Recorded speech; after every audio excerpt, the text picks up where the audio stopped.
প্রথমে আল্লাহ রাব্বুল আলামিন বলতেছেন ওয়াল আস, সময়ের কসম, জামানার কসম। আল্লাহ রাব্বুল আলামিন এই আয়াতে কসম খাওয়ার পরে দ্বিতীয় আয়াতে মারাত্মক একটা কথা বলতেছেন, ইন্নাল ইনসানা লাফি খুসর, সমস্ত মানুষ ধ্বংস। কসম খাইলেন আল্লাহ, কসম খাওয়ার পরে বলতেছেন সমস্ত মানুষ ধ্বংস। তো জামানা কোনটা? কোরআন তো নাযিল হয়েছে 1400 বছর আগে। 1400 বছর আগে, আর আল্লাহ রাব্বুল আলামিন 1400 বছর আগে জামানার কথা বলতেছেন। এমন এক জামানা আসবে যেই জামানার মানুষ, সমস্ত মানুষ ধ্বংস হতে হবে। কেমন ধ্বংস হবে? যে তাদের কথায়, তবে পরে আয়াতে আল্লাহ আবার সুসংবাদ দিতেছেন 4 শ্রেণী মানুষদের। বলছেন ওয়াল আস ইন্নাল ইনসানা লাফি খুসর ইল্লাল্লাযিনা আমানু ওয়া আমিলুস সলিহাতি ওয়া তাওয়াসাউ বিল হাক্কি ওয়া তাওয়াসাউ বিস সবর। যারা ঈমান এনেছেন এবং নেক কাজ করেছেন এবং আমলে সলে করেছেন এবং ধৈর্য ধারণ করেছেন, এই 4 প্রকার শ্রেণীর মানুষ ব্যতীত সমস্ত মানুষ ধ্বংস।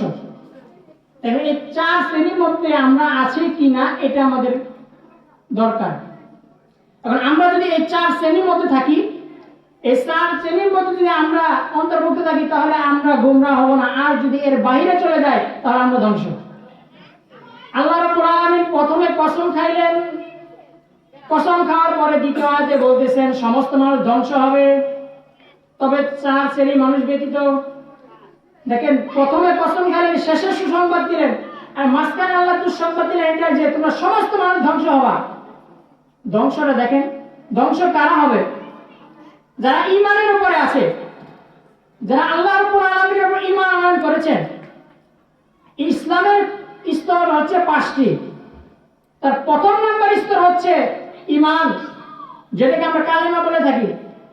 আপনি যদি ঈমান না আনয়ন করেন, ঈমান যদি না আনেন, আপনি যত প্রকার ইবাদত করেন না কেন, আপনার ইবাদত কবুল হবে না। তো ইবাদত কবুল হওয়ার শর্ত হচ্ছে ঈমান আনয়ন করতে হবে।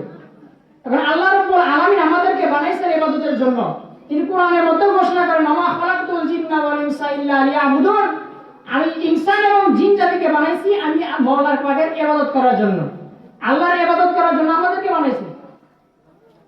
এখন আল্লাহর ইবাদত তো করবেন ঠিক, তো ইবাদতের আগে জরুরি যে জিনিসটা, সেই জিনিস হচ্ছে ঈমান। ওই আয়াতের মধ্যে বলেন ইল্লাল্লাযিনা আমানু, যারা ঈমান আনয়ন করেছেন তারা ধ্বংস হবে না। প্রথমে কসম খাইলেন, দ্বিতীয় আয়াতে বলতেছেন সমস্ত মানুষ ধ্বংস হবে। পরে আয়াতে বলতেছেন যারা ঈমান আনয়ন করবেন এবং আমলে সলে করবে, নেক কাজ করবে এবং ধৈর্য ধারণ করবে, এই 4 প্রকার মানুষ ব্যতীত সমস্ত মানুষ ধ্বংস হবে। এবং যে বিষয়টা আপনাদের সাথে কথা বলবো, সেই বিষয়টা হচ্ছে ঈমান। যে আমার আপনার ঈমান কতটুকু মজবুত আছে। তো ঈমান যদি মজবুত থাকে, ঘর করতে যেমন খুঁটি লাগে, খুঁটি যদি দুর্বল হয় তাহলে আপনার ঘর টিকে থাকবে না। আর ঘর যদি টিকে রাখতে চান তাহলে আপনার খুঁটি ভালো রাখতে হবে। যদি আপনি খুঁটি ভালো রাখতে পারেন, আপনার ঘর হবে মজবুত। আপনি বিল্ডিং করলেন, পাইলিং যদি আপনার ভালো হয়, আপনার পিলার যদি ভালো হয়, তাহলে আপনার বিল্ডিং টিকবে। আর যদি পিলার করলেন দুর্বল, নিচে করলেন দুর্বল, আর উপরে যত মজবুত করেন, আপনার ওই বিল্ডিং এর কোনো দাম নাই। ঠিক তেমনি ভাবে আপনার ঈমান দুর্বল রেখা, আপনি নামাজ পড়লেন, যাকাত দিলেন, হজ আদায় করলেন, রমজান মাসে রোজা রাখলেন, সব করলেন, কিন্তু আপনার ঈমানে যদি দুর্বল থাকে, ওই ঈমানে দুর্বল থাকার কারণে আপনার ঈমান ধ্বংস হয়ে যাবে। দেখেন, আমি সব জায়গায় একটা উদাহরণ দিয়ে থাকি যে আল্লাহ রাব্বুল আলামিন আমাদের মুখে একটা জিহ্বা দিয়েছেন। তো জিহ্বাটা দিয়েছেন আল্লাহ রাব্বুল আলামিন কিসের জন্য? কথা বলার জন্য। যে কথা বলার ক্ষেত্রে জিহ্বাটা বিশেষ একটা ভূমিকা পালন করে।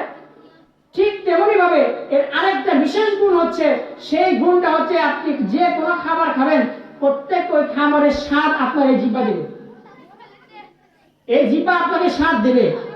তো স্বাদ যদি পাইতে যান তাহলে জিহ্বা ভালো রাখতে হবে। আর কোনো কারণে যদি আপনি, যেমন চা খাইলেন, নতুন নতুন যারা চা খায় তারা দেখবেন চা একটু চুমুক বেশি দিলে জিহ্বা এক সাইডে পড়ে যায়। জিহ্বা পড়ে যাওয়ার কারণে সে খাবারের স্বাদ পায় না। ঠিক তেমনি ভাবে আপনার আমার ঈমানের মধ্যে যদি বিন্দু পরিমাণ ঝামেলা থাকে, বিন্দু পরিমাণ যদি সন্দেহ থাকে, তাহলে আমাদের নামাজ ইবাদত কিচ্ছু কবুল হবে না। যদি ইবাদত কবুল করতে চান তাহলে ঈমান পরিপূর্ণ করা লাগবে। আর যদি ঈমান আমাদের দুর্বল হয়ে যায়, শেষ একটা ঘটনা বলে আপনাদের শেষ করে দিচ্ছি। হুজুর চলে আসছে, আমাদের দেওবন্দের মুহতামিম কারি তৈয়ব সাহেব রহমতুল্লাহ ছিলেন। তো উনি যখন দেওবন্দের মুহতামিম হলেন, তো দেওবন্দের মুহতামিম হওয়ার পরে চেয়ারে বসার পরে তার বিরুদ্ধে একটু অহংকার ভাব আসছে। তো তিনি তৎক্ষণাৎ থানবী রহমতুল্লাহর কাছে দরখাস্ত লিখলেন যে হুজুর আমার তো এই সমস্যা। তো তিনি বলেন তুমি মুহতামিমের চেয়ার ছেড়ে তুমি আমার দরবারে চলে আসো, আমার খানকায় চলে আসো। তো তিনি তার কথা মতো চলে আসছে। আসার পরে তার প্রথম দায়িত্ব দিয়েছেন জুতা ঠিক করা, যে আমার দরবারে যারা আসবে তাদের জুতা তুমি ঠিক করবা। তো জুতা ঠিক করতেছে। এখন সে যে জুতা ঠিক করতেছে তার কিছু গোয়েন্দা লাগাইছে, দেখবে কাজটা ঠিক মতো করে কিনা। তো কাজ উনি করতেছেন, ভালো জুতা হাত দিয়ে ঠিক করে আর সিরা জুতা পাও দিয়ে ঠিক করে। এইটা যখন থানবী রহমতুল্লাহ জানছে, জানা পরে বলতেছে তোমার কাজ করতে দিলাম একটা, তুমি করলা উল্টা। তুমি ভালো জুতা হাত দিয়ে ঠিক করো, আর যেগুলো সিরা জুতা তুমি পাও দিয়ে ঠিক করো। আজকে থেকে তুমি সিরা জুতা হাত দিয়ে ঠিক করবা, তারপরে ভালো জুতা কিভাবে ঠিক করবা তোমার ব্যক্তিগত ব্যাপার। তো উনি ঠিক করতেছেন। কয়েক মাস যাওয়ার পরে থানবী রহমতুল্লাহ তিনি বুঝতে পারলেন যে তার ভিতর থেকে অহংকার ভাবটা দূরে চলে গেছে। তখন তাকে বললো এবার যে তুমি দেওবন্দে যা মুহতামিমগিরি করো। একাধারে 55 বছর মুহতামিমের চেয়ারে ছিলেন। দেখেন সেই জায়গায় সামান্য ইমানের মধ্যে বিন্দু পরিমাণ অহংকার আসার কারণে তিনি জুতা ঠিক করে তার ইমানকে শুদ্ধ করছেন। আর তাহলে আমাদেরকে ইমান ঠিক করার জন্য কি করা দরকার? আমাদের ইমান ঠিক করার জন্য কি করা দরকার? এখন তো আমাদের ওই রকম আর সুরত নাই, এত আল্লাহওয়ালা লোক নাই। তাই আমাদের করণীয় কি? যে ইমান আমাদের ঠিক করার জায়গায় একটাই আছে। আমাদের মসজিদে ইমাম সাহেব আছে, যে আমাদের হুজুর আছে। ইমাম সাহেব যা বললেন যে হুজুর আমার তো এই সমস্যা, আমি নামাজ আদায় করি কিন্তু নামাজে মন বসে না। তো ইমাম সাহেব বুঝবে যে আপনার ইমানে ঝামেলা আছে, তো আপনার ইমান কিভাবে ঠিক করা যায় এরকম আপনাকে সাজেশন দেবে। ওই গাইডলাইন অনুযায়ী যদি আপনি চলতে পারেন তাহলে আপনার ইমান ঠিক হবে। আর যদি বলেন যে না আমি আমার মতো আছি, ইমাম সাহেবের মতো আছে, তার কথা মতো আমি কেন চলবো, এই কথা যদি এইরকম কথা নিয়ে যদি আপনি জিন্দেগি পার করেন, আপনার বছর চলে যাবে, আপনার জিন্দেগি চলে যাবে, হায়াত চলে যাবে, তোমাকে আপনার ইমান ঠিক হবে না। এজন্য আমাদের ইমান পরিপূর্ণ করা লাগবে।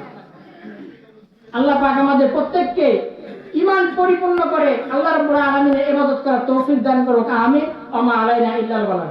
আসসালামু আলাইকুম ওয়া রাহমাতুল্লাহ।